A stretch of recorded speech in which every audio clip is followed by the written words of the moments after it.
श्री राम भक्तों, बाबा इतने दयालु हैं कि वो किसी का दुख नहीं देख सकते। एक बार की बात है, बाबा नीम करोली अपनी दाढ़ी बनवाने के लिए एक नाई के यहाँ गए हुए थे। दाढ़ी बनवाते वक्त नाई से बातचीत करने पर पता चला कि उसका बेटा काफ़ी समय से गुम है और लंबे समय से वो घर नहीं लौटा। ये बताते बताते वो नाई भावुक हो गया और रोने लगा। तब बाबा ने उसको सांत्वना देते हुए कहा कि तू चिंता मत कर, तेरा बेटा लौट आएगा। बाबा ने उसे सांत्वना देते हुए कहा कि तू चिंता मत कर, तेरा बेटा लौट आएगा। तब वो कहने लगा, ऐसा तो सभी लोग कहकर जाते हैं, सभी संत महात्मा यही कहकर जाते हैं, लेकिन वो आज तक मेरा बेटा लौटा ही नहीं। तब बाबा ने कहा, तू रुक, मैं आता हूँ। ऐसा कहकर बाबा थोड़ी देर के लिए बाहर चले गए और उसकी दुकान के पीछे चले गए और फिर वापस आके बैठ गए और बाकी आधी दाढ़ी बनवाई। उस समय बाबा की आधी दाढ़ी बनी हुई थी जिस समय वो दुकान के पीछे गए थे। फिर वापस आकर बाबा ने अपनी अधूरी दाढ़ी को बनवाया और चले गए। दूसरे दिन उसका बेटा आता है। जब उसने पूछा कि तू इतने दिन से कहाँ था, तो उसने बताया कि मैं एक शहर में होटल में काम कर रहा था। कल रात को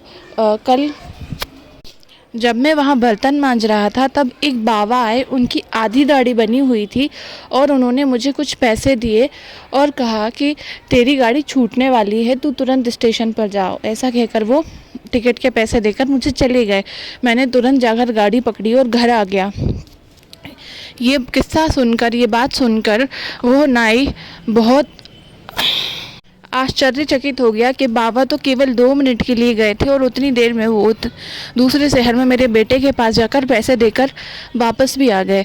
बाबा की महिमा अपरंपार है। वो इतने दयालु हैं कि किसी को रोता हुआ या किसी को दुखी नहीं देख पाते। तो भक्तों, आप भी चिंता ना करें। यदि आप बाबा से जुड़े हुए हैं तो ऐसी कोई इच्छा नहीं है आपकी जो पूरी नहीं हो सकती। बस आप उन पर विश्वास रखें और कोई गलत काम ना करें। हमेशा सही रास्ते पर चलें, अच्छे कर्म करें, निष्ठावान रहें और कभी भी मांस मदिरा का सेवन ना करें और अच्छी संगति में रहें। प्रभु का नाम लेते रहें, चालीसा पढ़ते रहें और इसी प्रकार सात्विक तरीके से अपना जीवन यापन करें तो बाबा भी आपसे प्रसन्न होंगे, खुश होंगे। किसी के साथ चालाकी ना करें और बहुत ही सज्जन बनकर अच्छे से अपना कर्म करें। बाबा हमेशा आप पर कृपा करेंगे। जय श्री राम, जय बाबा नीम करोली।